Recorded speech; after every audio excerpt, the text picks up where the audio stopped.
Welcome to the 233rd installment of Ear to the Ground, the Land Stewardship Project's podcast on family farming, sustainable agriculture, local food systems, and local democracy. I'm Brian DeVore, editor of the Land Stewardship Letter. While walking in a hilly pasture above the Pomme de Terre River in western Minnesota recently, I was struck by how a relatively small investment in public agricultural research can go a long ways. The pasture was located at the University of Minnesota's West Central Research and Outreach Center. Dr. Brad Hines, a dairy scientist at the center, was showing me how research into managed rotational grazing has helped improve the productivity and resiliency of the pasture. Indeed, on this particular October day, area row crop fields were swamped with excessive moisture, while the grazing paddocks were soaking up the rain and producing high-quality forage for the Outreach Center's dairy herd. In the distance, I could see solar arrays that WC Rock, as it's called, has erected to research the integration of grazing and green energy. Wind generators are standing on a nearby hill, and Hines explained to me that the station's milking parlor was using innovative heat capturing technology and other tricks to reduce energy consumption. In fact, through such innovations as a reclamation system that removes heat from milk and stores it for the dairy's cleaning system, the parlor is already 80% towards being a zero-net user of electricity. Hines and his colleagues are also researching the health benefits of grass-based livestock products, as well as ways of integrating soil-building cover crops into farming systems via rotational grazing. The Morrill Act of 1862 helped set up a series of land-grant institutions across the United States that would provide a practical curriculum in, among other things, agriculture. Eventually, experiment stations like the one at WC Rock became a key component of the land-grant system's work to conduct cutting-edge science and eventually get it out to the farms where it could be put to practical use. Numerous innovations in the areas of seed breeding, animal husbandry, and horticulture, to name a few, have come out of land-grant experiment stations. But in recent years, cuts to public research funding and a drive to privatize agricultural science have undermined support for university experiment stations. That's too bad, because with the economic, agronomic, ecological, and even climate-related challenges farmers face today, publicly funded research is needed now more than ever. And experiment stations play a significant role in doing the kind of practical science that reflects local weather, local soil conditions, and even local economic and market situations. That's why it's so exciting to see the research being done at the West Central Research and Outreach Center. WC Rock is the only land-grant experiment station in the U.S. where a certified organic dairy herd is being managed next to a conventional herd. In fact, with its 700 acres of chemical-free land, WC Rock has more organic crop and pasture acres than any other university research facility in the country. And its research into rotational grazing of dairy cattle has been on the cutting edge since it was launched in the 1990s by Dr. Dennis Johnson, Hines' predecessor. WC Rock and other experiment stations like it don't just conduct research. They also bring farmers out onto the test plots and into the laboratories during field days and workshops to see firsthand some of the innovations that might help them on their own operations. Just as importantly, these farmers are given the opportunity to provide input to scientists about what they'd like to see researched in the future. And such locally based, practical research takes the station's relevance beyond the agricultural community and makes its experiments critical to the public at large. Work to reduce dairy farming's carbon hoofprint should interest all of us, no matter where we live and work. That's important to keep in mind as Hines and other researchers eye future projects and the need for public funding to support more innovative research. Through its work at the state legislature, the Land Stewardship Project and its members have pushed hard to obtain public funding for innovative research being done at the West Central Research and Outreach Center, as well as at the University of Minnesota in general. This publicly funded science is producing public goods. On the other hand, the science coming out of the test plots and laboratories of private firms is first and foremost being done to bolster the bottom line of corporate agribusiness.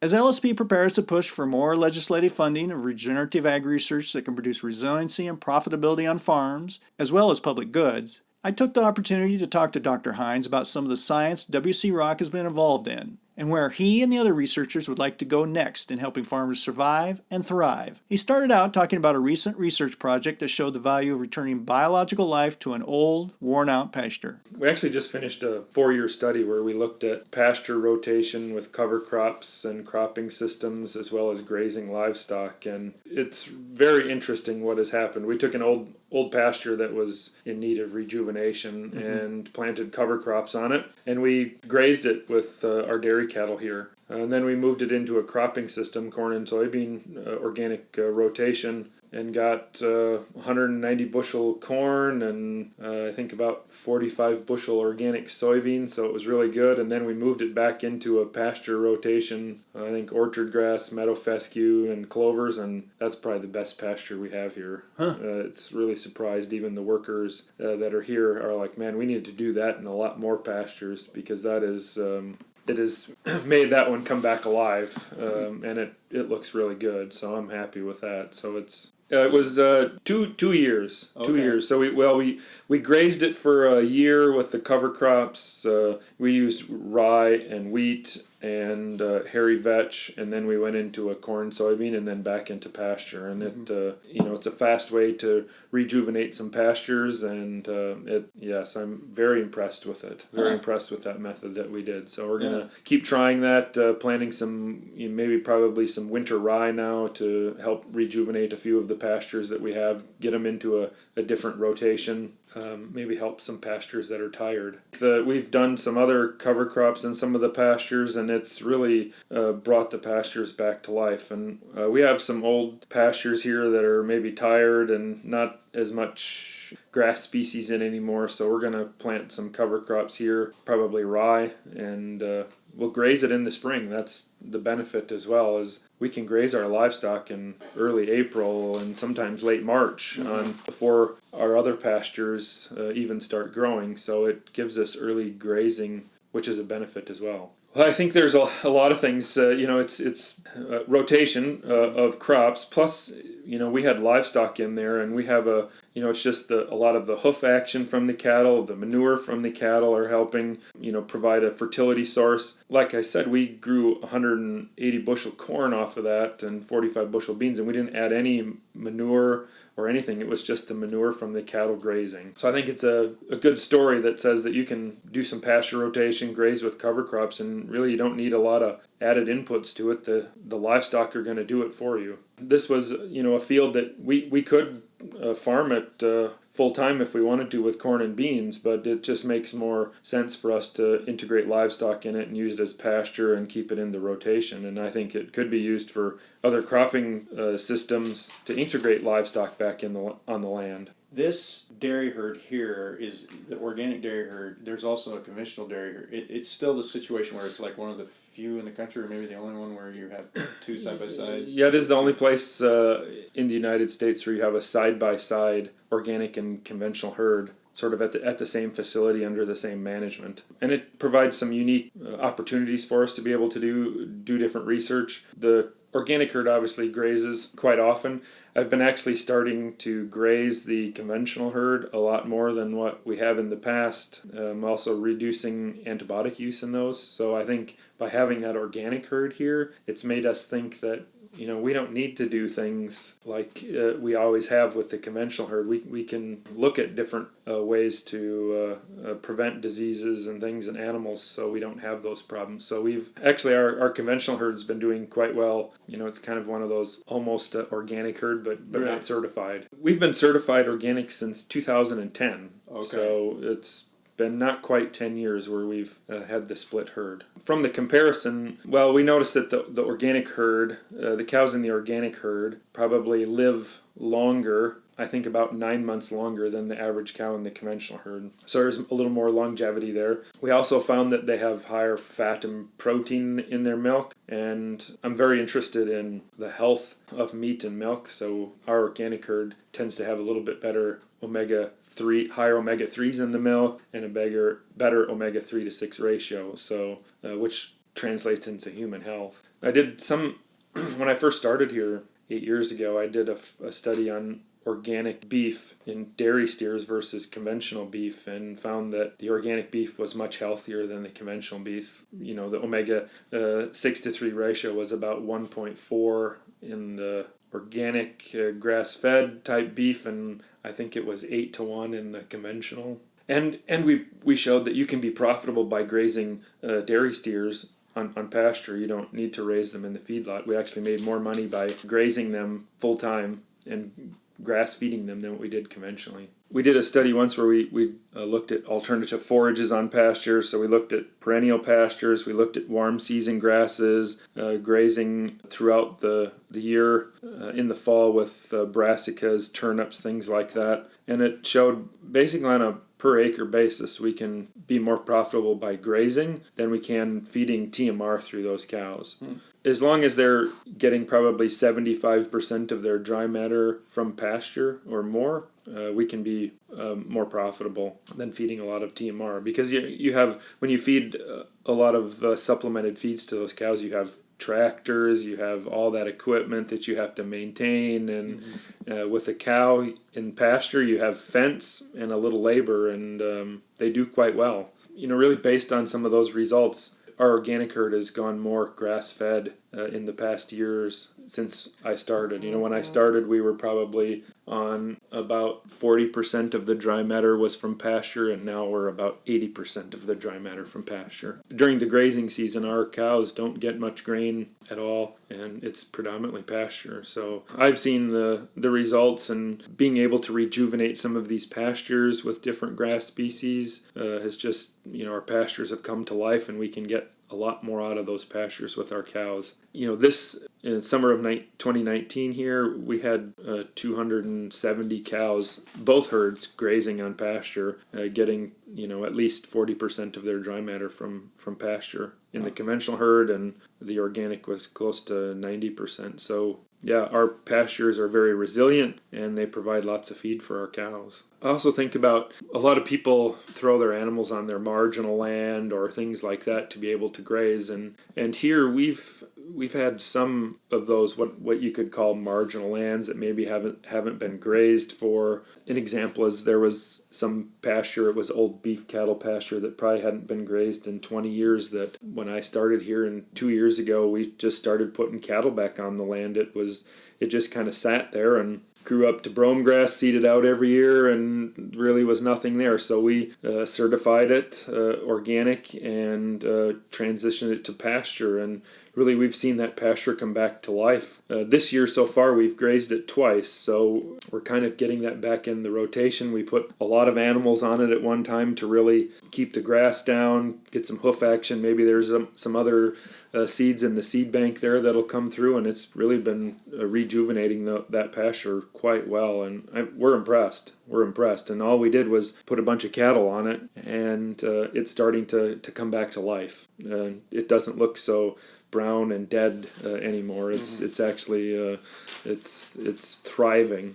Do you get farmers that come in and need some troubleshooting on their grazing operations, and what are some of the biggest questions they have? I think the biggest one that I see in some of the farms that I work with are what species should we use? What kind of species should we have in our pasture? They sort of look to us. We've done different pasture grazing and pasture management here, and I think for us what's really settled is orchard grass, meadow fescue, red and white clover, and a little alfalfa in the pasture, and that seems to work what's best for here. Obviously, every farm is different, so we can tailor some of those species to those farms. Some farmers like orchard grass and some don't. It works well here, our cows like it and they eat it, and some farms we go on and it doesn't. So I think it's certainly farm dependent, but trying to work with these farms to be able to look at different species. And a lot of them actually based on some of the cover crop stuff that we've done here is starting to put cover crops in and starting to graze them. That's been a really good thing as well, as being able to work with those farms, and some of the farmers that we've worked with are like, really, you can do that? You can, graze rye in mid-April, and they come here and see it, and it's like, wow, yes, we need to do that. So it's been real good to be able to work with farmers and actually see some of the things that we do here be put into practice on their farms. What are some of the big questions you'd like to pursue? I'm starting to get more into looking at grazing and how it relates to climate change, things like that, and can grazing be better for the environment than a lot of the conventional things are that we're doing. So I'm kind of dabbling in that now a little bit, working with kind of renewable energy and grazing at the same time. We're grazing underneath the solar panels. That's another subject for a longer day, but we're grazing cattle underneath our solar panels, and I think there's advantages to being able to utilize solar panels for grazing. We see a lot of solar going up. In my mind, we're wasting a lot of good land to put solar up when we can actually raise those solar panels up and actually graze. It wouldn't necessarily have to be cattle. We can graze sheep or goats or calves or you name it underneath them and actually utilize the land as well. So it kind of goes into sort of climate change stuff. So I'm kind of interested in looking at more how does grazing benefit and how does the land with the cattle on it can it improve the climate and reduce climate change really is what one thing that I am interested in as well. We would look at that from a soil perspective as well, so you can look at carbon sequestration in the soils.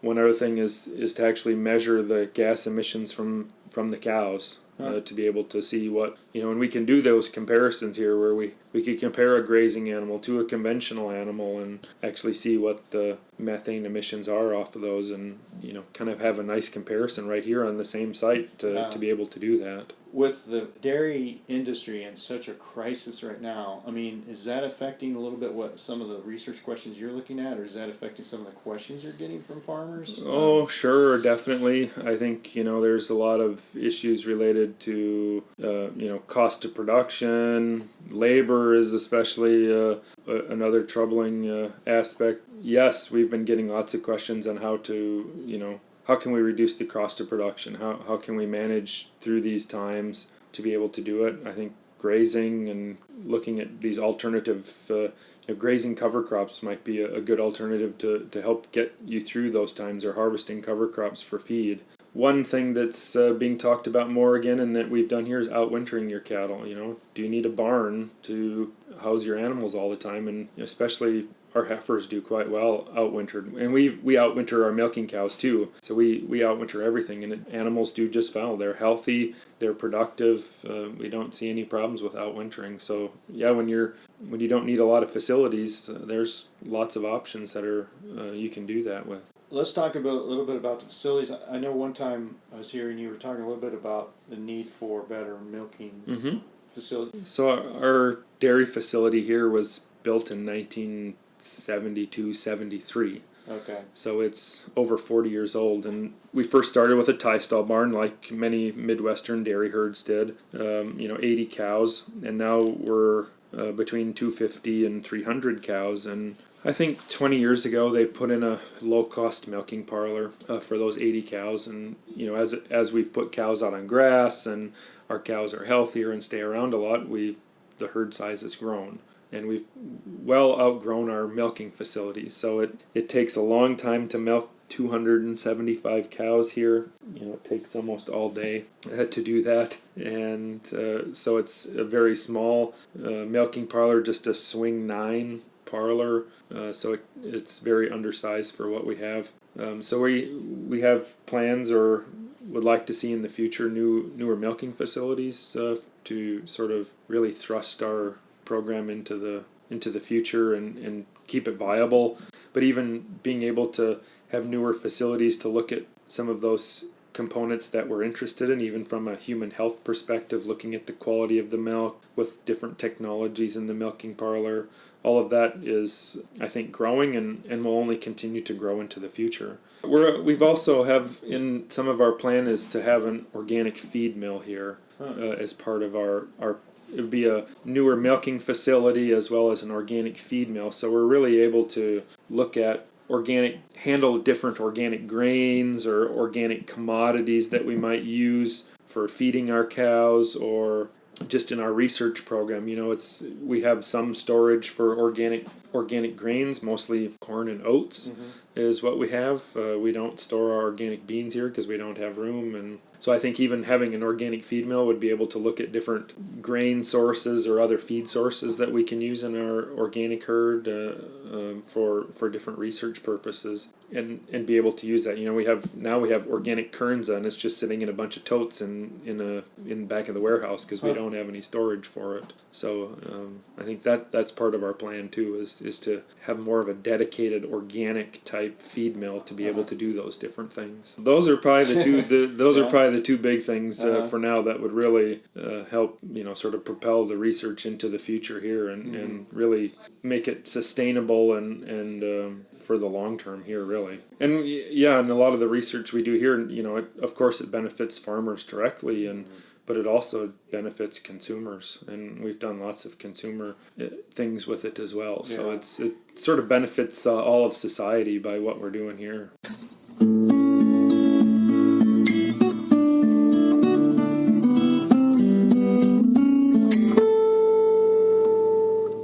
For more on research being conducted at the University of Minnesota's West Central Research and Outreach Center, see wcroc.cfans.umn.edu. If you'd like more details on LSP's work to get legislative funding for this kind of public research, see our website at landstewardshipproject.org. If you have comments or suggestions about this podcast, contact Brian DeVore at bdevore@landstewardshipproject.org, or you can call 612-722-6377. By the way, it helps us greatly if you can give Ear to the Ground a rating on iTunes, Stitcher, or whatever podcast platform you utilize. Thanks to Laura Borgendale, a Western Minnesota musician, for Ear to the Ground's theme music. And a special thank you to all of Land Stewardship Project's members who make initiatives such as this podcast possible. If you're not a member, visit landstewardshipproject.org to learn how you can support LSP. Thanks for listening.